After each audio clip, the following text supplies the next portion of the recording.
밥상머리의 작은 기적, 이런 제목의 책이 있는데요. 5월이 되면서 이제 제 서재에 꽂혀 있던 이 책을 꺼내서 다시 한번 쭉 살펴보면서 참 우리나라 이 교육 현실이 너무 아쉽고 안타까웠습니다. 이 밥상머리의 작은 기적, 이게 어떤 내용을 다루는가 하면은요, 이 책에 보면은 그 미국의 하버드 대학교 연구진이 이제 연구한 그 결과를 하나 소개를 하는데, 미국에서 이 1980년대에는 저소득층 학생들의 이 학업 문제에 대한 우려가 컸다고 합니다. 그래서 이제 이 저소득층하고 또 중산층이나 또 경제적으로 넉넉한 그런 가정 사이에 이 부익부 빈익빈의 교육 문제를 걱정을 하면서 이 하버드 대학교에서 이제 어떤 연구를 했는가 하면은요, 2년에 걸쳐서 방대한 자료를 이제 수집하면서 분석을 했더니 예상 외에 다른 결과가 나타났다는 겁니다. 이 아이들의 언어 능력, 이게 중산층이냐 또 저소득층 자녀냐 이걸로 나누어지는 게 아니라 그 가족 식사 횟수, 그리고 가족 식사하면서 나누는 얼마나 활발한 대화와 의견 개진이 일어나고 있는가, 이 유무에 따라서 나누어지더라는 겁니다. 그러니까 이 저소득층 자녀나 혹은 그 아이의 학습 환경이 좋지 않다 하더라도 그 가족이 식탁에서 보내는 시간이 많은 아이들, 그런 아이들이 풍성한 이 언어 능력을 갖고 있더라. 그래서 이 학자들도 전혀 예상하지 못한 결과가 이제 나왔다는 그 내용이거든요.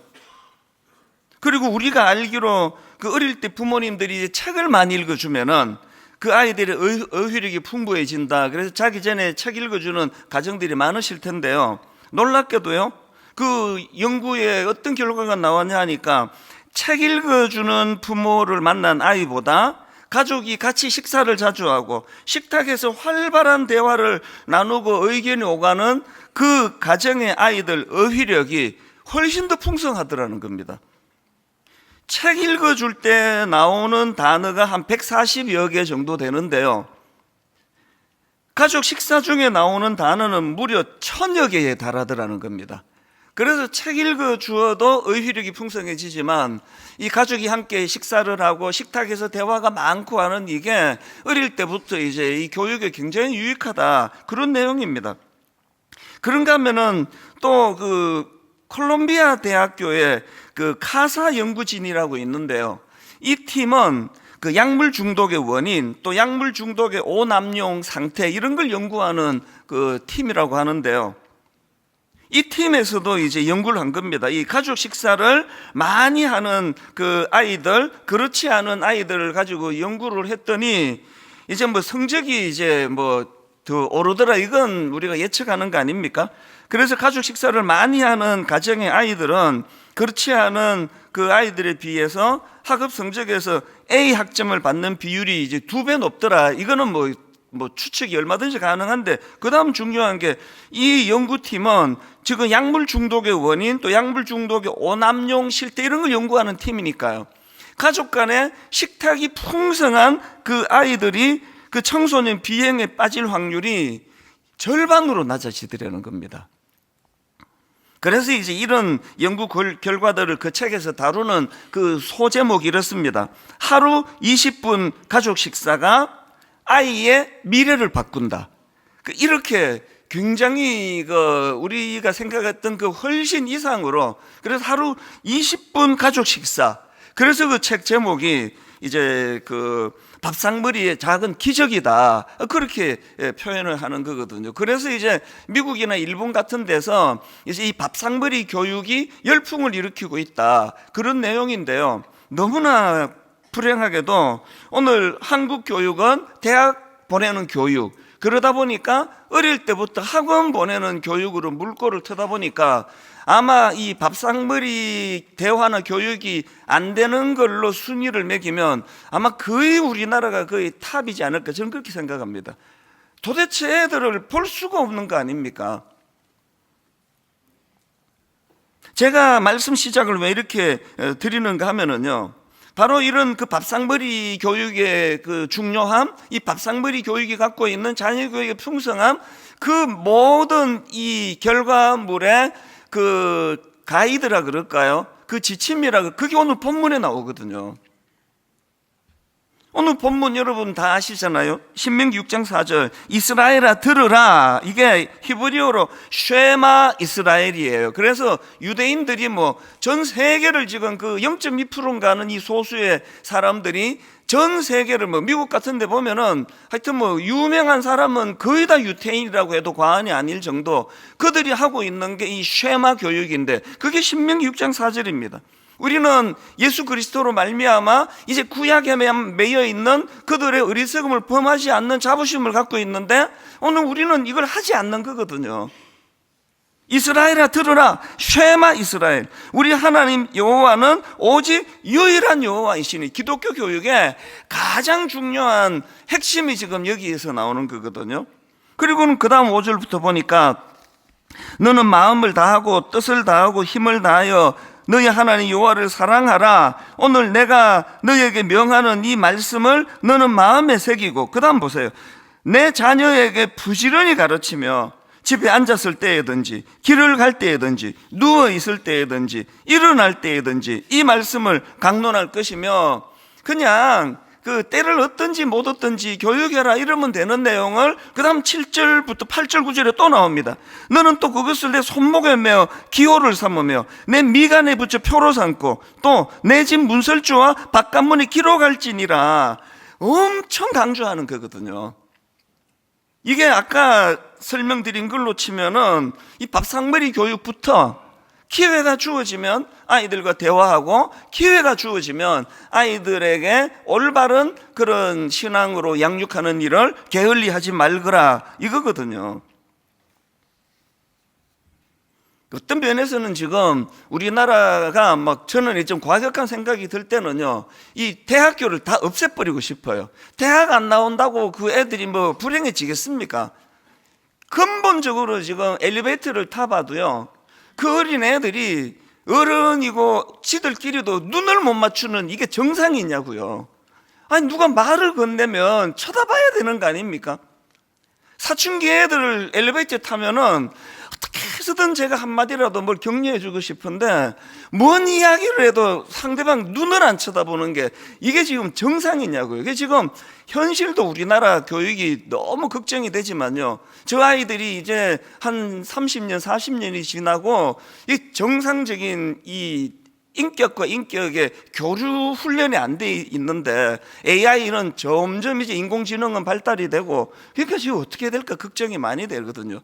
이 모든 원흉이 다 대학 입시로부터 기인하는 거라면 대학을 그냥 없애버리면 어떨까? 우리 어른들, 우리 어머니는 초등학교 출신이에요. 지장 없으세요. 얼마나 예의 바르시고 우리 어른들이 다 뭐 대학 나오고 뭐 박사학위 있는 거 아니잖아요. 뭘 놓치고 있는지를, 우리가 지금 누구에게 이렇게 놀아나고 있는지를, 그리고 여러분 아이들 얼굴을 지금 한번 떠올려 보세요. 그 시들시들한 그게 정상이냐고요. 일생에 가장 세포가 왕성할 때인데, 일생에 가장 꿈이 많고, 그리고 막 우리는요 머리에 막 뭐 생각이 복잡해가지고 뭐 남하고 이렇게 깊이 이야기도 우리는 잘 못, 집중이 잘, 저도 마찬가지예요. 요거 끝나면 또 다음 누구 만나야 되고, 요거 끝나면 그 다음 누구 만나야 되고 해서 사실은 어떨 때 상대방하고 대화할 때 집중을 못 할 때가 많아요. 저 아이들은 그렇지 않을 때 아닙니까? 엘리베이터 탈 때 내가 이런 상상을 해봐요. 내가 그는 좀 피곤하고 귀찮은데 엘리베이터만 타면 애들이 막 저한테 말 거는 이런 문화. 나 좀 쉬고 싶은데 뭐, 아저씨 몇 살이에요? 아저씨는 뭐 하세요? 아저씨는 왜 이렇게 머리가 희세요? 막 이 질문 공세하는 그런 걸 좀 상상을 해보거든요. 어쩌다가 이렇게 됐느냐. 이 모든 지금 우리나라가 지금 굴러가고 있는 근본적으로 잘못된 이런 문제들이요. 엘리베이터에서 그 여자분은 좀 나아요. 제가 말을 건네면 받아는 주시거든, 대부분이. 그 남자분들을 보면은 참 마음이 아파요. 제가 어떤 반응을 해도요, 그게 이제 눈을 잘 못 쳐다보는, 이거는 뭐 큰 차이가 없는 것 같거든요. 여러 번 제가 그 분노를 표현했지만, 아니 지금 한 두 발짝 뒤에 사람이 가고 있는데 그 젊은 청년들 중에도 그렇고 기성세대도 많습니다. 문 확 열고 가버리고, 내가 문을 확 열어젖히면 그 뒤에 사람이 어떤 공경을 당할 거라는 걸 인식을 전혀 못하는 사회가 지금 우리나라 아닙니까? 이게 어디서부터 시작이 됐냐고요. 그리고 또 아니 문을 잡아주면 내가 무슨 뭐 컴퓨터입니까? 감사합니다. 그거 가는 게 정상인데요. 문을 잡아주면 저쪽 문 열고 가는 게 어딨냐고요. 그 거절감이요. 그 막 지금 막 올라와 지금 그 상처가. 아니 그 출근길 바쁜데 저는 안 바쁘냐고요. 그 문을 열어주는데 그걸 잘 누리지를 못하는 게 우리의, 그걸 어떻게 할 줄을 모르니까 그냥 나랑 상관없이 저쪽에 이제 문 열고 그냥 쑥 가버리면요, 그 자리에서 그 거절감이 한참을 가는 걸 저는 자주 경험을 하는 거거든요. 이게 그 사람이 저를 무시하거나 그 사람에게 문제가 있어서가 아니고요, 초등학교 때부터 밥상머리 교육으로부터 대화하고 사람을 대하고 화를 낼 때, 그리고 또 호의를 표현할 때, 대화할 때 눈을 쳐다보고, 이런 게 지금 전혀 안 돼 있는 현실 아니냐고요. 언제부턴가 그 우리나라에 자꾸 이제 그 친구 같은 부모가 좋은 부모다. 그래서 우리 자녀들에게 제가 굉장히 많이 그거로부터 좀 공격을 많이 당했습니다. 친구 같은 부모, 친구 같은 아버지. 근데 우리 아버지는 그렇지가 않다는 거예요. 왜? 자꾸 잔소리를 하니까 이거 이래야 된다, 저건 저래야 된다 그랬는데요, 최근에 그 손흥민 선수 아버지 손흥정 감독이요, 눈이 번쩍 뜨이는 인터뷰를 했더라고요. 그 출간한 인터뷰집에서 친구 같은 부모는 있을 수 없다, 그렇게 그 단언을 했더라고요. 그러면서 그 이유에 대해서 설명한 부분은 그대로 읽어드릴게요. 흔히들 자식에게 친구 같은 부모가 되어줘야 한다고들 하는데, 저는요 그거 직무유기라고 봐요. 아이가 습관적으로 뭘 좀 잘못해서 고쳐야 할 부분이 있어. 근데 친구끼리 그게 돼요? 아니 못 고쳐. 친구가 지적은 할 수 있어도 안 되는 건 안 된다고 끝끝내 말해줄 수 있는 건 부모뿐이라고요. 고맙게도요, 우리 큰딸이 이 기사를 해갖고 제게 보내줬어요. 너무 고마웠죠. 친구 같은 부모가 돼야 된다. 그게 뭘 말하는지는 알죠. 권위주의 이런 거 하면 안 되고 참 다정다감하고 친구 같은 그런 부모가 돼야 된다는 건 저도 동의가 되는데요. 그러나 또 다른 한편으로 이분이 강조하는 그럼 왜 친구 같은 부모로만 있으면 안 되느냐, 그건 부모로서 직무유기다. 성경은요 매를 들으라 그러거든요. 유대인들 지금도 매를 든대요. 그런데 이거를 그냥 제대로 못 쓰는 사람이 너무 많다 보니까 이제는 우리 아이들한테 매들면은 얘들이 신고하는 그런 너무 가슴 아픈 세상이 돼버렸잖아요. 그래서 뭐 지금 매들면 안 된다고 생각해요. 이게 매의 의미가 이제 그런 식으로 지금 이미지화 되어 있는 상황에서 옛날 부모 아시죠? 저도요, 여러분도요, 부모에게 종아리에 시퍼런 줄이 갈 때까지 맞았어요. 그런데 그걸 갖고 뭐 상처를 받고 내가 나중에 크면 복수할 거야, 뭐 우리 부모는 나 출소 왔어, 이런 생각을 하느냐고요. 그게 사랑인데, 종아리가 시퍼렇도록 그렇게 맞고 나면 이리 와, 그러고는 이렇게 안아주면서 엄마가 오늘 너 왜, 아빠가 오늘 너 왜 이렇게 너를 매를 아프게 들었는지를 그 이유를 너 꼭 생각을 해라. 그러면서 우는 애한테 가서 씻고 그 냉장고에 아이스크림 있다 꺼내 먹어라. 이게 옛날 어른의 교육이었거든요.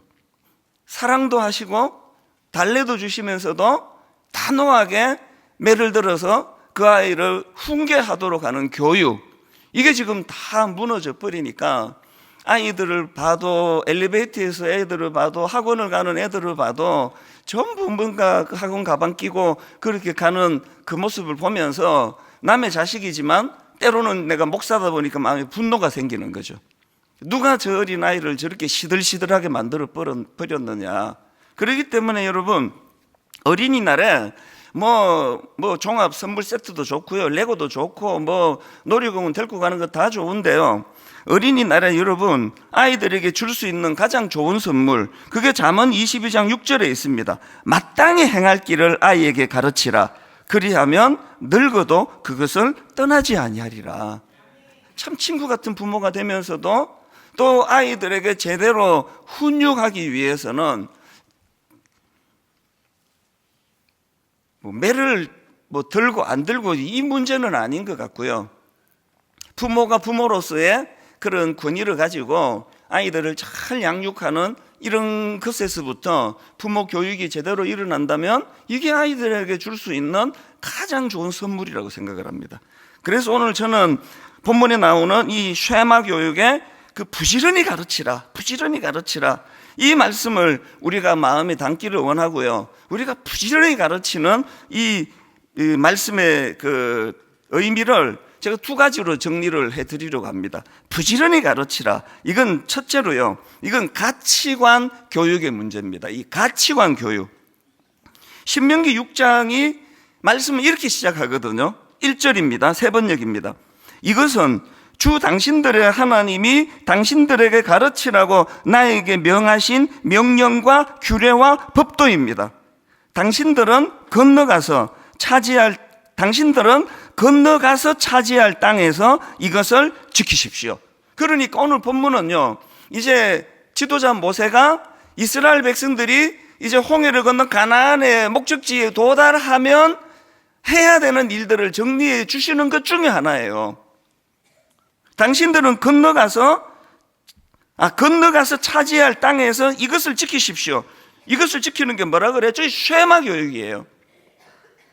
또 3절에도 그러니 이스라엘 자손 여러분, 이 모든 말을 듣고 성심껏 지키면 주 당신들 조상의 하나님이 당신들에게 약속하신 대로 젖과 꿀이 흐르는 땅에서 당신들이 잘되고 크게 번성할 것입니다. 지금 부지런히 가르쳐야 할 때는 이제 그 홍해를 건너 가나안, 지금 우리가 여호수아서를 살펴보고 있잖아요. 가나안 땅을요, 칼로 총으로 장악을 해서 장악되는 게 아니라는 거거든요. 모세가 지금 백성들에게 당신들이 가나안 땅에 들어간 이후에 이 쉐마 교육이 제대로 이루어지지 않으면 안 된다, 이거를 왜 그렇게 강조했습니까? 지금 가나안 땅에 살고 있는 그 가나안 후손들은 상상하기 어려운 엄난하고 또 문란한 이런 문화를 갖고 있기 때문에 정신 바짝 차리고 자녀들을 가치관 교육, 신앙 교육을 하지 않으면 이게 이제 아이들이 그 가나안에 썩어 빠진 문화에 물들게 될 것이다. 그래서 이제 부지런히 가르쳐야 된다. 아까 들어갈 때도 나갈 때도 미간에도 손목에도 이게 계속 강조하는 게 그거거든요. 여러분, 이스라엘 백성들이 이 모세의 권면을 가볍게 여기다가 여러분 다 아시잖아요. 영적으로 도덕적으로 끔찍하게 타락했던 사사기 시대, 이게 다 이런 말씀에 대한 간과고, 불행하게도 오늘 우리 시대는 끔찍한 사사기 시대 한 정점 아닙니까? 그래서 여러분, 우리 부모님들이 기억하셔야 되는 건요, 그 사람이 가진 가치관이 형성이 되잖아요. 이제 나는 이런 가치를 갖고 있어. 그 모든 건요, 자주 접하는 것으로 익숙해지는 거거든요. 사람은 자주 접하는 것에 영향을 받는 거거든요. 문신 한번 생각해 보세요. 저희가 어릴 때는 문신은요, 조폭의 상징이었어요. 그래서 문신이 보이면 혐오스러웠습니다.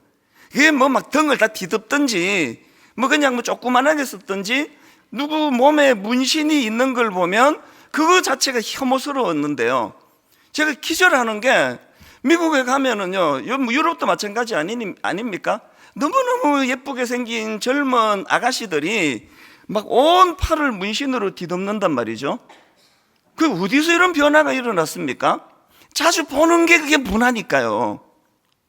우리는 어릴 때 그 문신 그러면 이제 막 조폭들이 이제 막 등에 용그림 그려 있고 그 혐오로 떠올리는데, 지금 미국이나 유럽 또 우리나라의 일부 운동하는 사람 또 젊은 청년들을 보면 문신이 아름다움이거든요.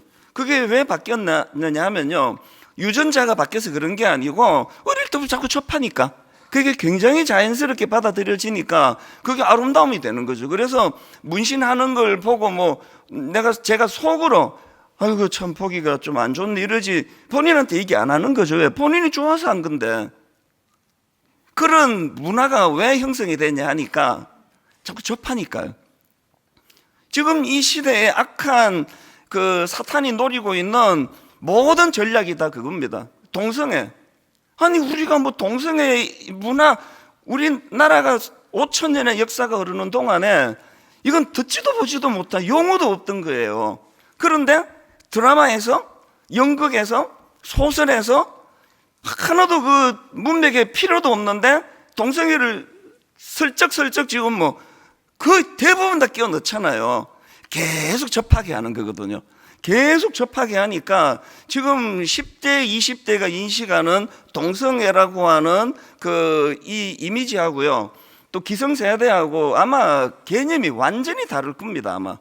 그래서 뭐 동성애자들을 뭐 우리가 차별하면 된다, 안 된다 이런 문제가 아니고요. 이 익숙함의 문제거든요. 지금 사단은 어떤 면에서는요, 쉐마 교육을 지금 역이용하는 것 같아요. 사단은 지금 뭐 미간에도 붙이고 손목에도 붙이고 뭐 들어갈 때도 보고 나갈 때도 보고 그 쉐마 교육이 지금 뭐 너무나 성공적으로 일어나고 있는 거 아닙니까? 그래서 뭐 자녀들하고 뭐 제대로 준비 안 하고는요, 동성애 토론 꺼내지도 마세요. 괜히 부모들하고 관계만 나빠지는 거거든요.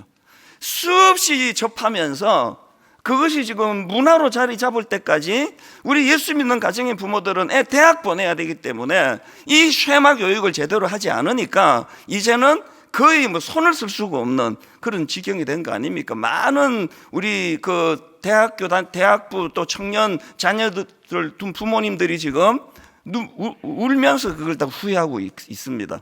눈물로 다 그 후회를 하고 있습니다. 명문대학에 보냈는데 목사님 얘가 너무 낯설어요. 이게 내 배 아파 난 아이인데, 그리고 너무너무 나를 빼닮아 닮았는데 대화를 해보면 너무 낯설어요. 그 왜 그렇습니까? 그래서 여러분 성경에서 쉐마 교육을 해야 된다고 그렇게 강조한 거 아닙니까? 그래서 다시 읽어드릴게요. 마땅히 행할 길을 아이에게 가르치라. 마땅히 행할 길을 아이에게 가르치라. 그리하면 늙어도 그것을 떠나지 않으리라.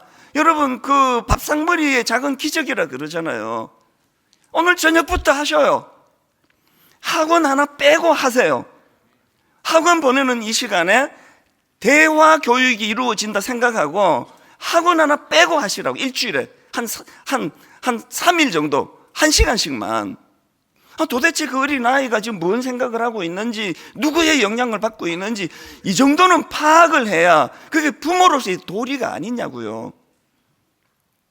그런가 하면 두 번째로요, 부지런히 가르치라는 이 말씀은요, 그 각성하는 부모의 영향력의 문제라고 저는 그렇게 해석을 했습니다. 이 각성하는 부모의 영향력, 이게 무슨 말씀인가 하면은 제가 오늘 본문을 보면서 이제 강조점을 두 개로 제가 생각해 봤는데요. 자, 먼저 부모가 해야 하는 부분 한번 보십시오. 신명기 6장 5절 6절을 자세히 보십시오. 너는 마음을 다하고 뜻을 다하고 힘을 다하여 너의 하나님 여호와를 사랑하라. 다시 강조합니다. 이게 기독교 교육의 가장 핵심이에요. 우리는 근본도 없는 원숭이 후손이 아니에요. 우리를 있게 한 근본 중에 근본 되시는 여호와 하나님, 그분을 인식하고 그분을 사랑하는 거, 이게 기독교 교육이거든요. 너는 마음을 다하고 뜻을 다하고 힘을 다하여 너의 하나님 여호와를 사랑하라. 이런 큰 지침을 주시고는 먼저 자녀 교육 전에 부모에게 주시는 지침이 그 다음 6절에 나옵니다. 오늘 내가 너에게 명하는 이 말씀을 너는 마음에 새기고. 자녀 교육하기 전에요, 부모가 먼저 이 말씀을 마음에 새기라는 거죠. 그리고 나서 그 다음 7절에 보니까 6절 7절을 연이어 읽어드릴게요. 오늘 내가 너에게 명하는 이 말씀을 부모인 너는 먼저 너 마음에 새기고 그리고 7절에서 너의 자녀에게 부지런히 가르치고, 그리고 쭉 나오는 것이 집에 앉을 때든지 길을 갈 때든지 누워 있을 때든지 일어날 때든지 이 말씀을 강론하고, 이 흐름을 아시겠죠? 정말 자녀를 사랑하시고 자녀에게 가치관 교육, 신앙 교육을 시키고 싶으시면 여러분이요, 한 구절 묵상부터 시작하세요. 오늘부터 한 구절 묵상, 나가다가 책 받아가세요. 다시 프린트 하세요.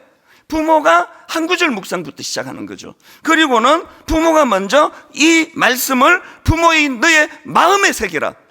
이게 안 돼 있는데 밥상머리 교육하면 뭐 하느냐고요. 맨날 뭐 드라마 본 이야기밖에 안 하고 애하고 뭐 그냥 너 나중에 돈 많이 벌어라.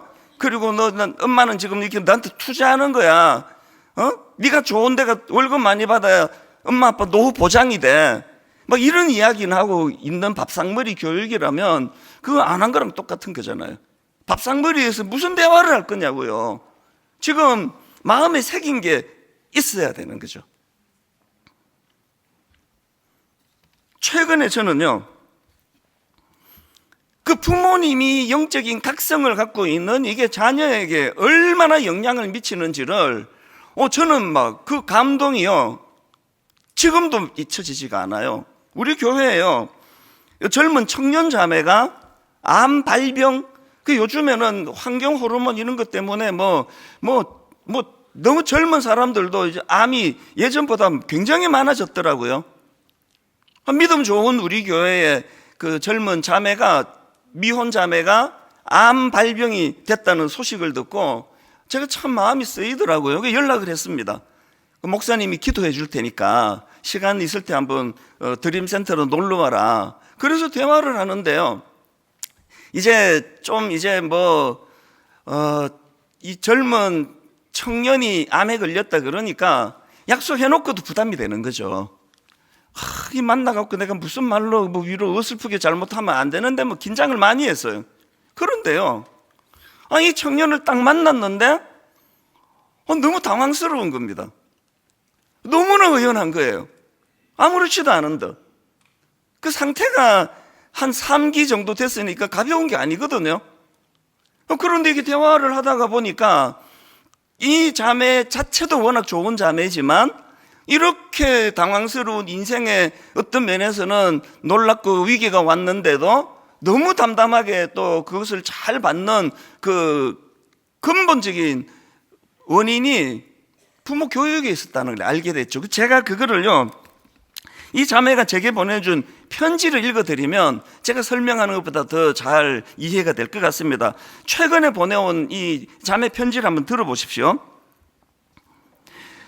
저는 예수님을 믿는다고 하지만 세상적인 논리와 가치관을 쫓으며 그 화려함에 취해 살아왔습니다. 인싸이자 건강한 30대로 살던 어느 날 받은 암 진단은 사망 선고와 다름없었습니다. 실제로 의사 선생님은 이렇게 혹이 큰데 몰랐어요? 라며 죽을 수도 있다고 저에게 대놓고 말했습니다. 종양의 크기는 이미 5.5cm로 3기를 선고받았고 림프에도 전이가 된 상태입니다. 여러분, 이 젊은 미혼자의 입장에서 지금 이게 얼마나 난감하고 당황스러운 상황이겠냐고요. 그런데요, 그 다음 한번 들어보세요. 소파에서 신문을 읽고 있는 아빠에게 아빠, 근데 나 죽으면 어떡해? 라고 물었습니다. 차오르는 눈물을 꾹 참으며 물어본 질문에 돌아온 답은 상상 초월이었어요. 그 아빠가 이렇게 말했습니다. 괜찮아. 하나님 뵈면 최고지 뭐.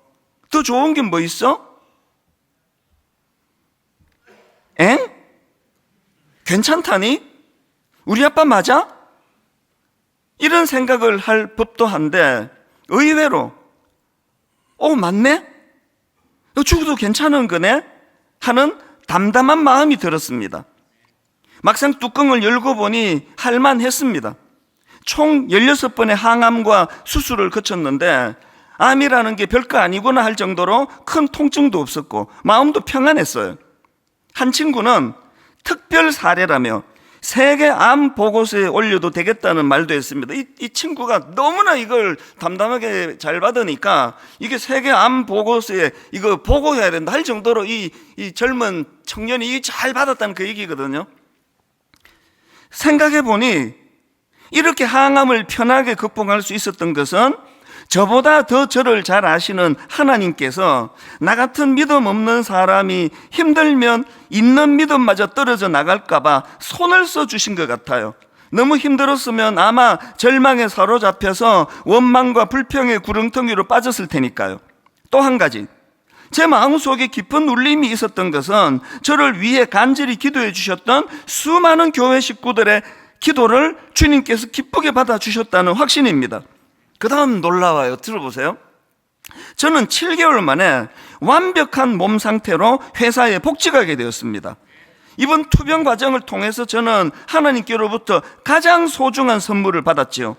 하나님께서 세상에 푹 빠져 있는 저를 더 이상 두고 볼 수가 없으셔서 세상으로부터 하나님께로 돌아오게 하신 거예요. 지금 저는 이전에 거의 무시했던 기도와 말씀 생활을 즐거워하며 가정 예배도 회복하게 되었습니다. 이전보다 주님을 더욱 사랑합니다. 이 집도 가정 예배가 있네요. 이 집도 인생의 위기가 찾아왔는데 그 아버지가 막 이 딸보다 더 당황하고 막 아빠만 나 이제 죽으면 어떻게 하는데 막 아빠가 통곡을 하고 이러면요, 이 자매가 어떻게 그 과정을 견디겠냐고요. 신문 보시다가 아무렇지도 않은데. 이게 부모가 가져야 되는 중심 잡기 아닙니까? 부모는요, 친구 같은 부모도 좋지만요, 그 자녀들이 위기를 만날 때, 인생의 고비가 찾아올 때, 지 친구들로서는 절대로 해결할 수 없는 이런 난감한 일을 만날 때, 그때 그럼에도 그냥 서 계시는 부모를 보고 마음의 회복을 찾아가는 이 원리가, 이게 하나님이 우리 부모에게 주신 사명이라는 걸 여러분이 자각하신다면 먼저 여러분이 말씀을 마음에 담으셔야죠. 그리고 뭐 각종 비싼 핸드폰 사주고 제일 고가의 학원 보내고 하는 이것보다 중요한 것은요, 마땅히 행할 길을 가르치는 거예요. 그리고 마땅히 행할 길을 가르치기 위하여 부모가 먼저, 이게 하나님이 주시는 성경의 원리예요. 부모가 먼저 그 말씀을 묵상하는 거죠. 고상한 부모의 그 입술에서 나오는 교육이 고상한 교육이 되는 거 아니겠습니까? 이런 점에서 이제 어린이날 교회도 선물을 많이 준비하고 있습니다. 딴 게 아니라 부모 교육을 도와주기로 한 겁니다. 이제 분당 우리 교회에서 이제 부모와 교회가 합동작전을 펴기를 원합니다. 그래서 다음 세대 연구소 홈페이지를 이번에 맞추어서 정비를 한 거거든요. 꼭 들어오셔가지고요, 여러분이 할 수 없는, 또 스스로 잘 익히기 어려운 그런 성교육 자료들, 그 성교육 전문가 이진아 전도사님의 성경적 성교육 15강을 이번에 다 업로드 해드렸고요. 그래서 성경의 정신을 가지고 성교육하는 게 너무 중요합니다. 뭐 동성애, 뭐 이 시대 가치관, 이 모든 것에 대해서 부모가 밥상머리 교육에서 그 아이 말도 듣고, 왜 아이가 이런 생각을 하게 되는지도 자꾸 그 아이 이야기를 듣고, 또 부모도 같이 대화하고, 그러면서 지금이라도 방향을 잡아 나가는 일을 도와드리겠다는 거거든요. 그래서 이번에요, 5월달을 맞이해서 이 자녀 교육 관련해서 4주짜리 강좌를 개설합니다. 온라인으로 할 거예요. 그래서 이제 미국에서 활동하는 이진아 전도사가 진행하는 성경적 성교육 세미나, 이 퓨리티 신앙 강좌예요. 초등학교 4학년부터 6학년 자녀를 둔 가정을 대상으로 300가정 선착순으로. 그래서 이거는 온라인으로 하기 때문에 꼭 분당 우리 교회 성도 아니라도 됩니다. 여러분들이 이제 이런 교육을 받기 시작한다는 건 여러분들이 이제 자녀를 바라보는 눈이 달라지기 시작한다는 거기 때문에 여기에 저는 굉장히 큰 의미가 있다고 생각합니다. 홈페이지 들어오셔가지고 오늘이라도 그렇게 등록을 하시기를 저는 권해드립니다. 그리고 또 한 가지요. 지금 우리 주일학교에서 5월 가정의 달 캠페인 제목이 이렇습니다. 잘 다녀와 캠페인이에요. 잘 다녀와 캠페인. 자녀가 이제 학교를 갈 때, 유치원을 갈 때 부모님이, 그래서 여러분 이거 주일학교에서 다 나누어 줬습니다. 화면으로도 이게 그 이미지가 주님이 너와 함께 하실 거야. 예수님 사진하고 아이를 안아주는 사진이고요.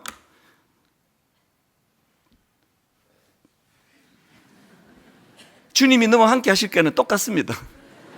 이제 그림은 좀 다른데요.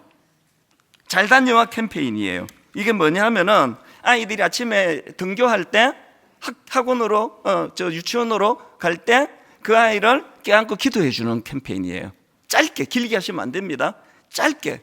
하나님, 오늘 이 아이가 학교로 가는데 나쁜 생각이나 나쁜 문화가 이 아이에게 스며들지 않도록, 그리고 하나님, 이 아이가 엄마가 아빠가 지금 기도하고 있다는 걸 기억할 수 있도록 하나님 축복해 주시기 원합니다. 짧게.